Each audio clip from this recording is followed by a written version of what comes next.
من يهده الله فلا مضل له ومن يضلل فلا هادي له. أشهد أن لا إله إلا الله وحده لا شريك له وأشهد أن محمدا عبده ورسوله.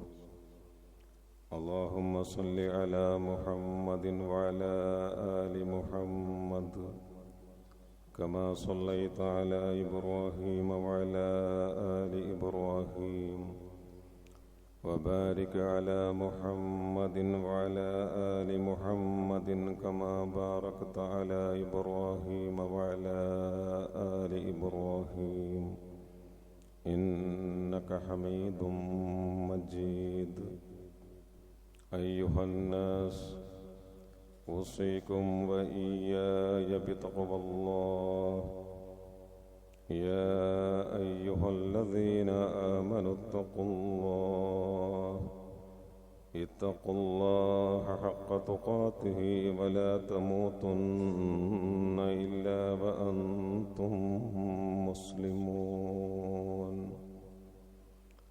أما بعد فإن خير الكلام كلام الله وخير الهدي هدي محمد صلى الله عليه وسلم وشر الأمور محدثاتها وكل محدثة بدعة وكل بدعة ضلالة. أعوذ بالله من الشيطان الرجيم. بسم الله الرحمن الرحيم. إن أول بيت وضع للناس للذي ببكة مباركا وهدى للعالمين.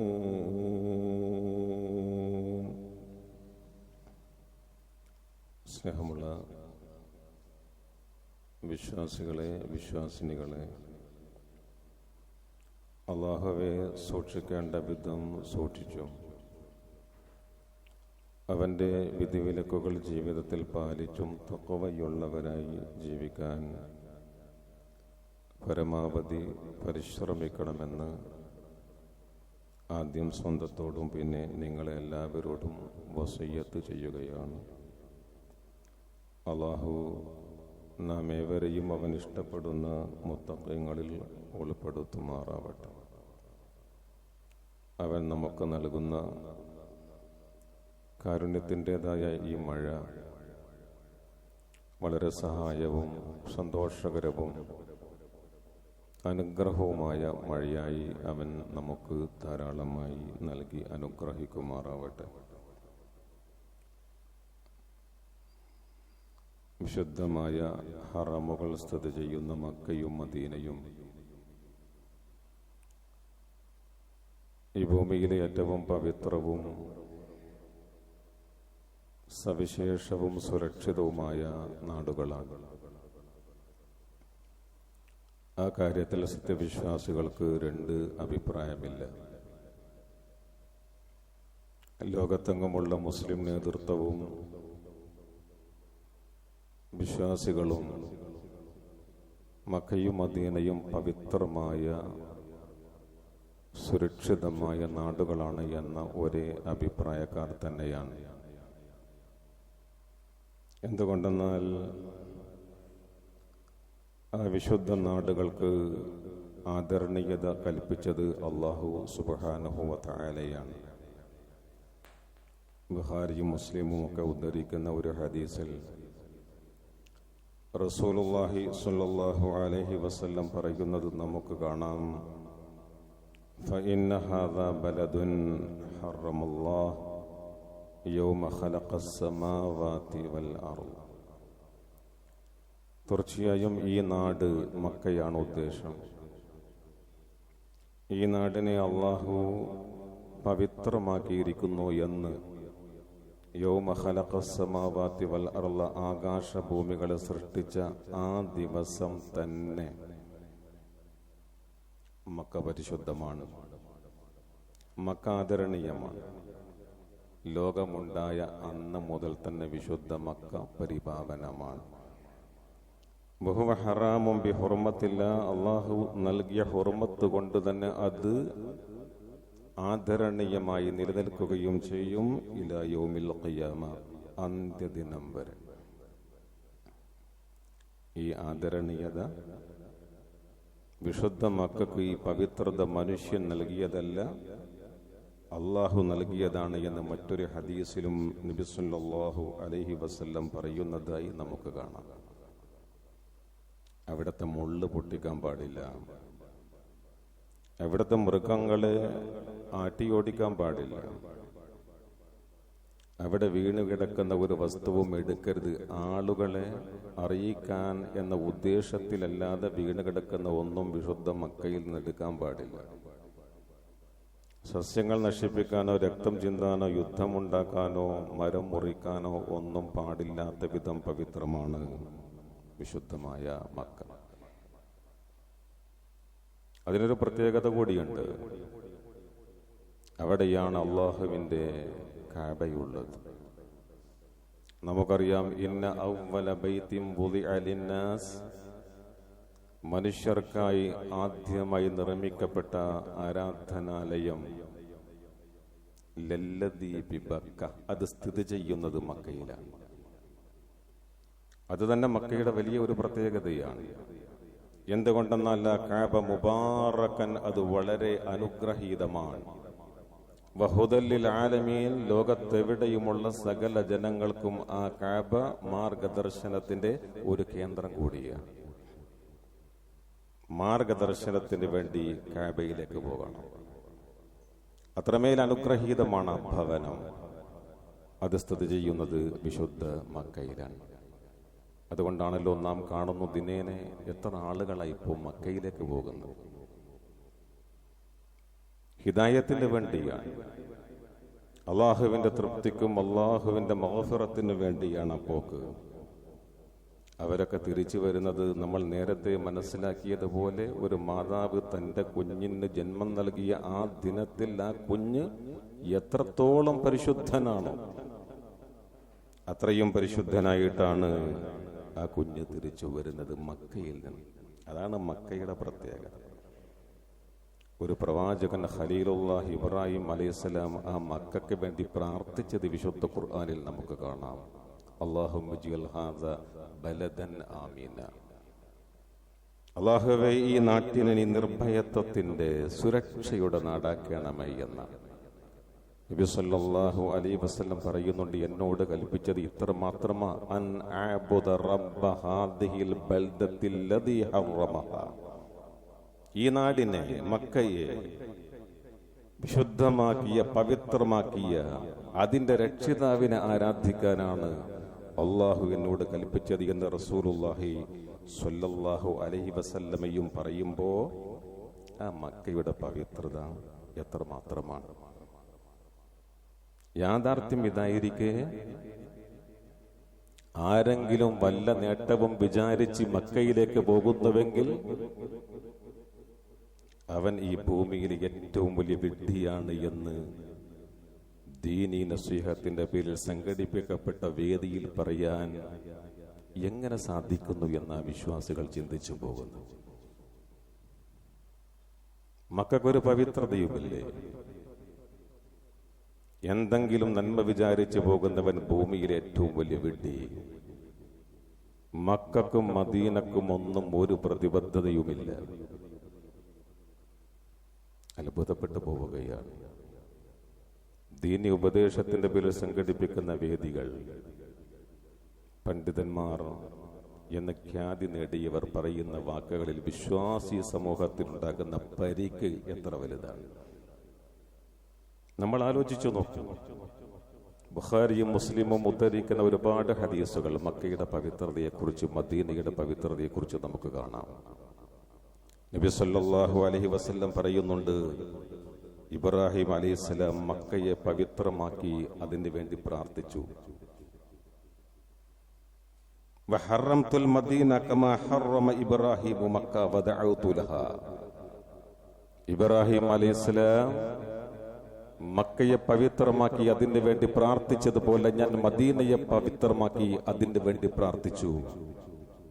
എന്തായിരുന്നു എന്റെ പ്രാർത്ഥന? വദഅഉതു ലഹാ ഫീ മുദ്ദിഹാ വസ്വാഇഹാ, ഈ മദീനക്ക് നീ സമ്പൽ സമൃദ്ധി നൽകണമേ റഹ്മാനെ എന്ന് ഞാൻ പ്രാർത്ഥിച്ചു. റസൂലുള്ളാഹി സ്വല്ലല്ലാഹു അലൈഹി വസല്ലം. എന്ന് മാത്രമല്ല, അല്ലാഹുമ്മ ജഅൽ ബിൽ മദീനതി ളിഅഫൈ മാ ജഅൽത ബിബക്ക മിനൽ ബറക, റസൂലുള്ളാഹി സ്വല്ലല്ലാഹു അലൈഹി വസല്ലമയുടെ പ്രാർത്ഥനയാണ്. മക്കയോടും മദീനയോടും ഒരു പ്രതിബദ്ധതയും ഇല്ല എന്ന് പറയുന്നവർ ഈ പ്രാർത്ഥന കേൾക്കുന്നുണ്ടോ? അല്ലാഹുവേ, നീ മക്കക്ക് നൽകിയതിൽ ഇരട്ടി അനുഗ്രഹം, നിഅമത്ത്, ബർക്കത്ത് അതെന്റെ മദീനക്ക് നീ നൽകണമേ എന്നും നബി സല്ലല്ലാഹു അലൈഹി വസല്ലം പ്രാർത്ഥിക്കുക. അവിടുത്തെ പ്രാർത്ഥന കേൾക്കുന്നുണ്ട് ഭാര്യ ആയിഷ ബീബി റളിയല്ലാഹു തആല അൻഹ. അത് ശ്രദ്ധിക്കുന്നുണ്ട്.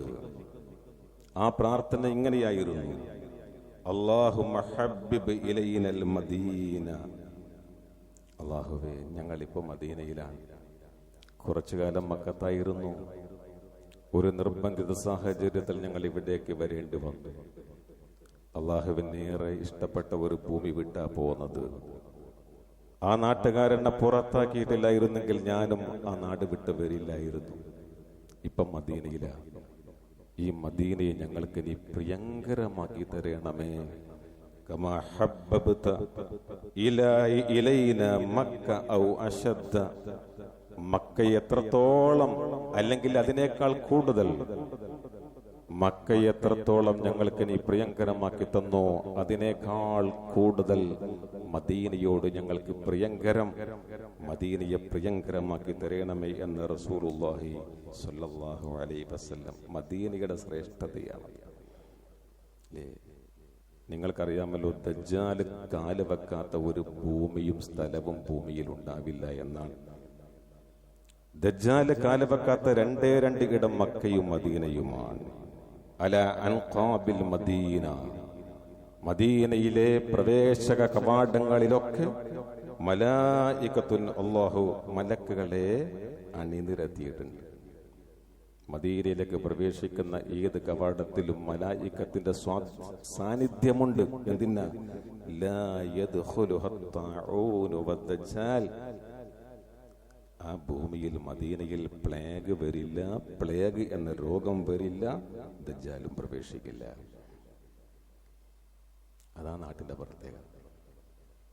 അള്ളാഹുവിന്റെ റസൂലിന്റെ പ്രാർത്ഥനയിലൂടെ ലഭിക്കുന്ന മഹത്വമാണ്. അള്ളാഹുവിന്റെ റസൂൽ ദീർഘദർശനം നടത്തിയിട്ടുണ്ട്. ഭാവിയിൽ ഒരുപക്ഷെ നിങ്ങൾ യമൻ കീഴടക്കും, ഷാം നിങ്ങളുടെ അധികാരത്തിൽ വരും, അതുപോലെ തന്നെ ഇറാഖ് നിങ്ങൾ വിജയിച്ചടക്കും. ഓരോ പ്രദേശവും നിങ്ങൾ കീഴ്പ്പെടുത്തുന്ന ആളുകൾ അവരുടെ കുടുംബത്തെയും സ്വന്തക്കാരെയും കൂട്ടി വാഹനങ്ങളിൽ അതാത് പ്രദേശങ്ങളിലേക്ക് താമസം മാറ്റും. അങ്ങനെ മാറ്റുമ്പോൾ നിങ്ങൾ മനസ്സിലാക്കണം, വൽ മദീനത്തു ഖൈറുൽ ലഹും, നിങ്ങൾക്ക് താമസിക്കാൻ ഏറ്റവും നല്ല ഇടം മദീനയായിരിക്കും. ലൗ കാനൂ യഅലമൂൻ, അതിന്റെ മഹത്വമെങ്ങാനും നിങ്ങൾക്കറിയാൻ സാധിച്ചിരുന്നെങ്കിൽ എന്ന് റസൂലുള്ളാഹി സ്വല്ലല്ലാഹു അലൈഹി വസല്ലം. ആരെങ്കിലും മദീനയെ വെറുത്താൽ, വെറുത്ത് നാട് വിടുന്നവന് പകരം അവരെക്കാൾ ഉത്തമന്മാരെ കൊണ്ട് മദീനയെ അള്ളാഹു സമ്പന്നമാക്കുമെന്നും റസൂലുള്ളാഹി സ്വല്ലല്ലാഹു അലൈഹി വസല്ലം. അവിടെ ജീവിക്കുമ്പോൾ വല്ല ബുദ്ധിമുട്ടോ പ്രയാസമോ നമുക്കുണ്ടാകുന്നുവെങ്കിൽ ആ പ്രതിബന്ധങ്ങൾ തരണം ചെയ്ത് ജീവിക്കുന്ന സത്യവിശ്വാസിയുണ്ടല്ലോ, അവന് ഞാൻ ആരായിരിക്കും? കുന്തു ലഹു ശഫീഅൻ ഔ ഷഹീദൻ യൗമൽ ഖിയാമ. നാളെ ഖിയാമത്തിൽ അവന് ഞാൻ ഒരു സാക്ഷിയും ശുപാർശകനുമായിരിക്കുമെന്ന് റസൂലുള്ളാഹി സ്വല്ലല്ലാഹു അലൈഹി വസല്ലം. മദീനയിൽ മരിക്കാൻ നിങ്ങൾ ആഗ്രഹിക്കണമെന്നാണ്. മദീനയിൽ മരണം സംഭവിക്കാൻ മുഅ്മിനീങ്ങൾ ആഗ്രഹിക്കുക എന്നത് അത് മദീനയോടുള്ള മഹത്വം, അതിനോടുള്ള ഇഷ്ടം മാത്രമല്ല, അത് ഈമാനിന്റെ ഭാഗമാണ്. ആളുകൾ പറയുന്നു, ഇപ്പോ ചില ആളുകൾ മദീനയിൽ മരിക്കണമെന്ന് ആഗ്രഹിക്കുന്നു. അങ്ങനെ ഞാൻ ആഗ്രഹിക്കുന്നില്ല. അതിലെനിക്ക് വിശ്വാസമില്ല മദീന എന്റെ നാട്ടിലേക്ക് വരും എന്നാ ഞാൻ വിശ്വസിക്കുന്നത്. നഊദു ബില്ലാഹ്. എങ്ങനെയാ ഇങ്ങനെയൊക്കെ പറയാൻ കഴിയുക? ഇബ്നു ഉമർ റളിയല്ലാഹു തആല അൻഹു അദ്ദേഹം പറയുന്ന ഒരു ഹദീസ് നമുക്ക് കാണാം.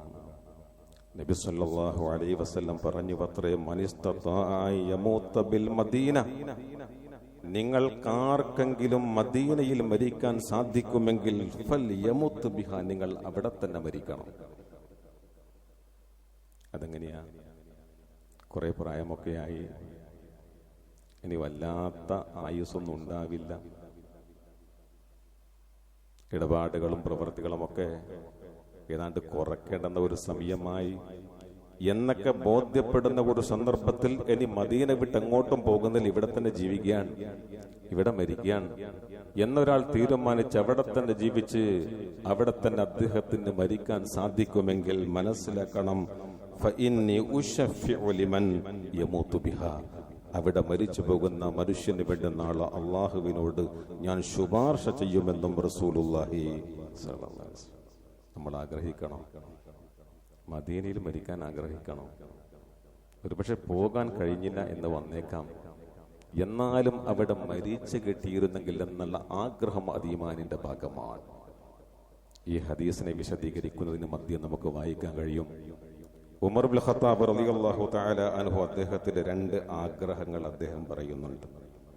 ഉമർ റളിയല്ലാഹു തആല അൻഹുവിന്റെ രണ്ട് ആഗ്രഹങ്ങൾ എന്തെന്നാ? ഒന്ന്, അല്ലാഹുമ്മർസുഖ്നി ഷഹാദത്തൻ ഫീ സബീലിക്, റബ്ബേ നിന്റെ മാർഗത്തിൽ രക്തസാക്ഷിയാകാനുള്ള ഭാഗ്യം എനിക്ക് നീ നൽകണമേ എന്ന ഒന്നാമത്തെ ദുആ. രണ്ടാമത്തെ ദുആ, വജ്അൽ മൗതി ഫീ ബലദി റസൂലിക സ്വല്ലല്ലാഹു അലൈഹി വസല്ലം, എന്റെ മരണം നിന്റെ റസൂലിന്റെ നാട്ടിലാക്കണമേ എന്ന് ഉമർ ഇബ്നു ഖത്താബ് റളിയല്ലാഹു തആല അൻഹു പ്രാർത്ഥിക്കുക. രണ്ട് പ്രാർത്ഥനയും അല്ലാഹു സ്വീകരിച്ചു. അൽഹംദുലില്ലാഹ്. നിങ്ങൾ നോക്കൂ, അദ്ദേഹം മദീനയിൽ നമസ്കരിച്ചു കൊണ്ടിരിക്കുമ്പോഴാണ് ശത്രുവിന്റെ വെട്ടേറ്റ് കുത്തേറ്റ് രക്തസാക്ഷിത്വം വഹിക്കുന്നത്, അല്ലേ? അള്ളാഹുവിന്റെ മാർഗത്തിൽ അതൊരു പ്രാർത്ഥനയുടെ ഇജാബത്താണ്. മറ്റൊന്ന്, മദീനയിൽ മരിക്കാൻ അദ്ദേഹത്തിന് സാധിക്കുക എന്നതാണ്. അത് സാധിച്ചു. മദീന ചില്ലറ നാടല്ല, ഈമാൻ മടങ്ങുന്ന സ്ഥലമാണ്. പാമ്പതിന്റെ മാളത്തിലേക്ക് മടങ്ങും പോലെ പാമ്പതിന്റെ മാളത്തിലേക്ക് മടയിലേക്ക് മടങ്ങിപ്പോകും പോലെ അൽ ഈമാനു യഗ്രിസു ഇലൽ മദീന, മദീനയിലേക്ക് ഈമാൻ പോകും. അവസാന കാലത്ത് മുഅ്മിനീങ്ങൾക്ക് സുരക്ഷിതമായി ജീവിക്കാൻ ഗത്യന്തരമില്ലാത്ത ഒരു സാഹചര്യം വരുമ്പോൾ മദീനയെ അഭയമായി കാണുന്ന ഒരു ഘട്ടമുണ്ടാകും. അന്ന് മദീനയിലെ ഈമാൻ ഉണ്ടാകൂ.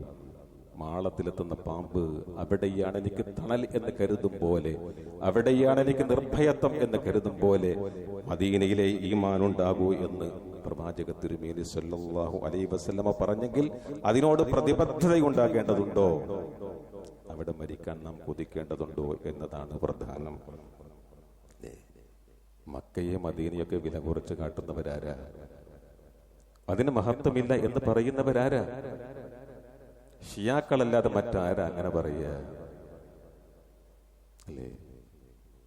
മക്കയേക്കാൾ അറഫയേക്കാൾ ശ്രേഷ്ഠത കുമ്മിനാണ് എന്ന് പറയുന്ന ജനവിഭാഗമുണ്ട് ഷിയാക്കളിൽ. കുമ്മെവിടെയ? ഇറാനിലെ ഒരു പ്രദേശമാണ് കുമ്മ്.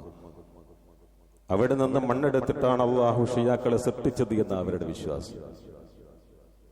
അതാണ് അറഫയേക്കാളും ശ്രേഷ്ഠമായ പ്രദേശം അത്രേ.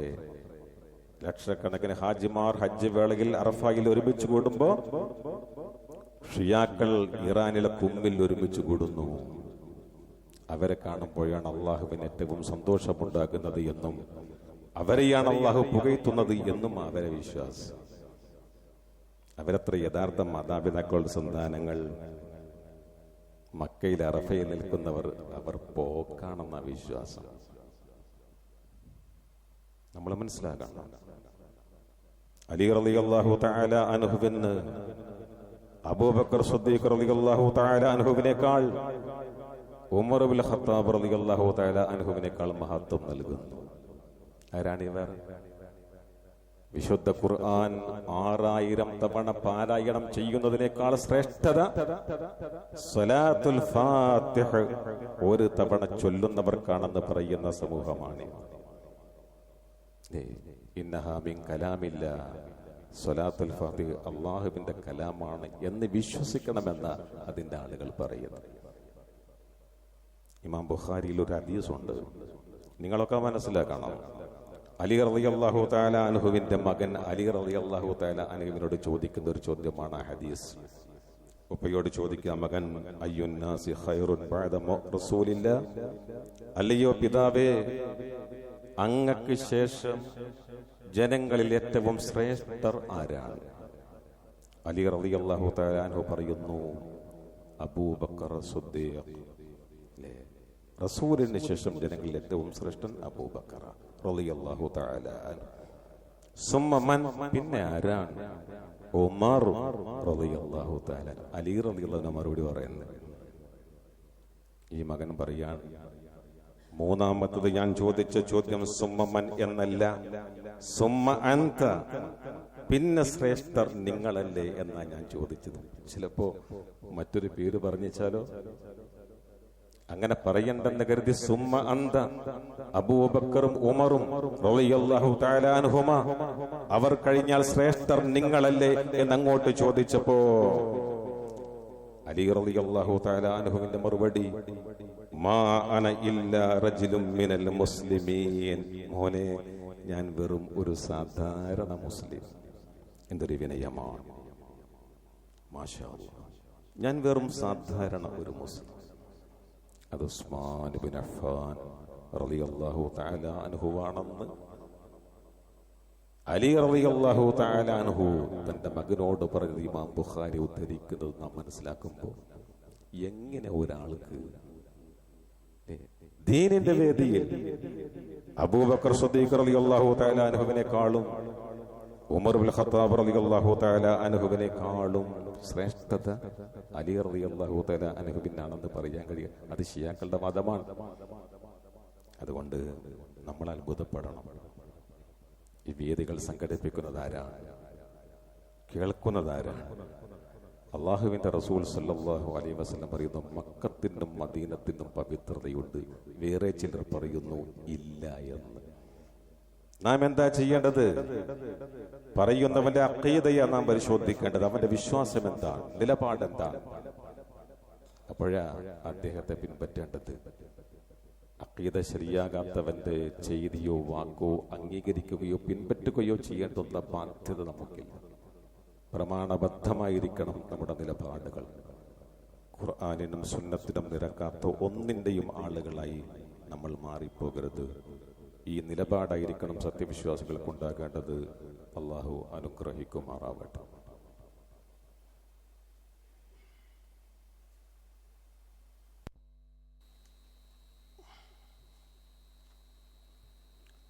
അൽഹംദുലില്ലാഹി റബ്ബിൽ ആലമീൻ,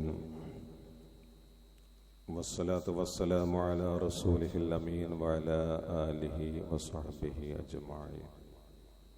يا أيها الذين آمنوا اتقوا الله حق تقاته ولا تموتن إلا وأنتم مسلمون. അള്ളാഹുവെ ഭയപ്പെട്ട് ജീവിക്കണമെന്ന് ഒരിക്കൽ കൂടി എന്നെയും നിങ്ങളെയും ഓർമ്മപ്പെടുത്തുകയാണ്. നമ്മുടെ മക്കളുടെ അവധിക്കാലമൊക്കെ കഴിയാറായി. വിദ്യാലയങ്ങളൊക്കെ തുറക്കാൻ സമയമായി. പൊതുപരീക്ഷാ ഫലങ്ങളൊക്കെ പുറത്തു വന്നു. നമ്മൾ മക്കളുടെ തുടർ പഠനത്തിന് വേണ്ടിയുള്ള കോഴ്സുകൾക്ക് വേണ്ടിയും സ്ഥാപനങ്ങൾക്ക് വേണ്ടിയുമുള്ള പരിശ്രമത്തിലും നെട്ടോട്ടത്തിലുമാണ്. മക്കൾ നമ്മുടെ കണ്ണിന്റെ കുളിർമയാണ് എന്ന് നമുക്കൊക്കെ അറിയാം. അവർ നമുക്ക് വലിയ സന്തോഷമാണ്.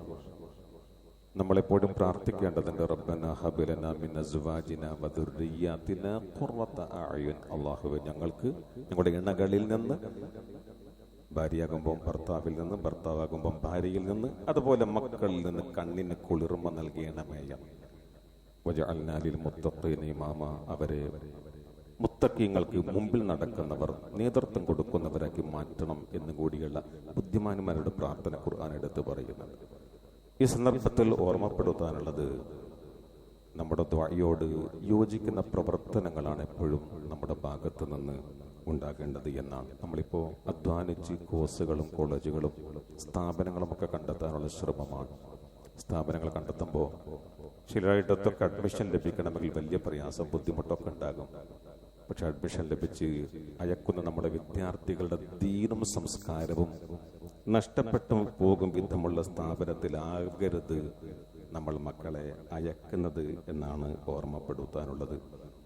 പഠനവും ജോലിയും ശമ്പളവും മാത്രമല്ല, അള്ളാഹുവിൻ്റെ തൃപ്തി കൂടി ഉണ്ടാകേണ്ടത് പ്രധാനമാണ് എന്ന് നമ്മൾ മനസ്സിലാക്കണം.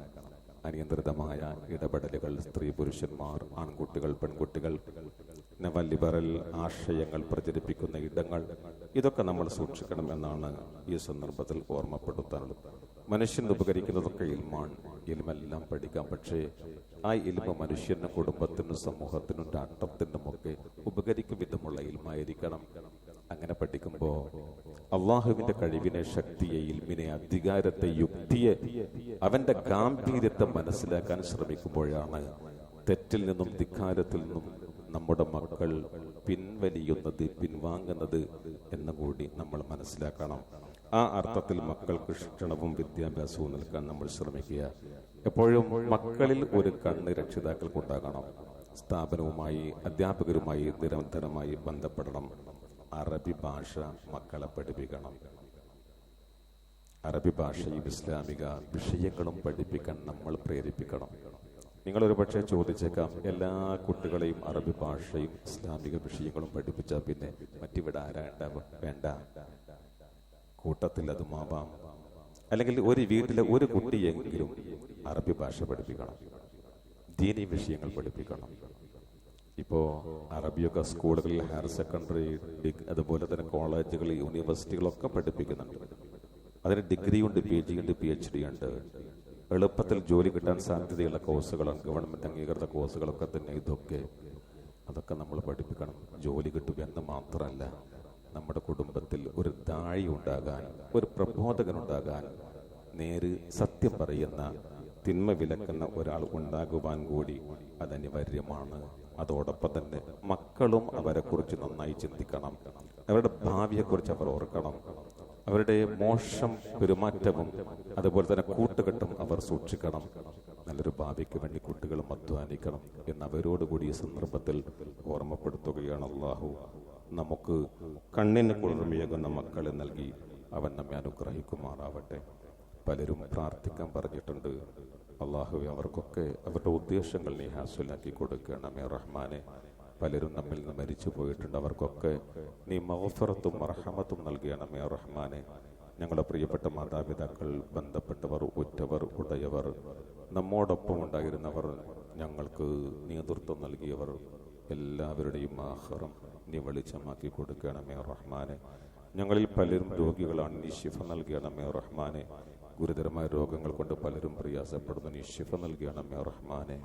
ഫലസ്തീനിലെ, ഗസയിലെ, റഫയിലെ മക്കൾക്ക് നീ സമാധാനം നൽകണമേ റഹ്മാനെ. സുരക്ഷിതത്വം നൽകണമേ അല്ലാഹ്. നീ നിന്റെ കാരുണ്യത്തിന്റെ മഴ ധാരാളമായി ഞങ്ങൾക്ക് നൽകുന്നുണ്ട്. പക്ഷേ ഈ മഴയെ ഉപദ്രവമേതുമില്ലാത്ത നാഫിയായ ഉപകാരത്തിന്റെ, സന്തോഷത്തിന്റെ, സഹായത്തിന്റെ മഴയാക്കണമേ റഹ്മാനെ.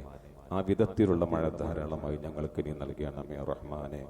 അള്ളാഹുവെ, ഞങ്ങൾക്ക് ഈ ലോകത്തും പരലോകത്തും സന്തോഷവും സമാധാനവും നീ നൽകണമേ റഹ്മാനെ. കടബാധ്യതർ ധാരാളമുണ്ട്, നീ അവരുടെ കടം വീട്ടാനുള്ള മാർഗം നീ നൽകണമേ റഹ്മാനെ. ധന്യത ഞങ്ങൾക്കൊക്കെ നീ നൽകി അനുഗ്രഹിക്കണമേ അല്ലാഹ്. اللهم اغفر للمؤمنين والمؤمنات والمسلمين والمسلمات الأحياء منهم والأموات. اللهم أعز الإسلام والمسلمين. اللهم انصر المسلمين المستضعفين في غزة وفي رفح وفي سائر بلاد المسلمين.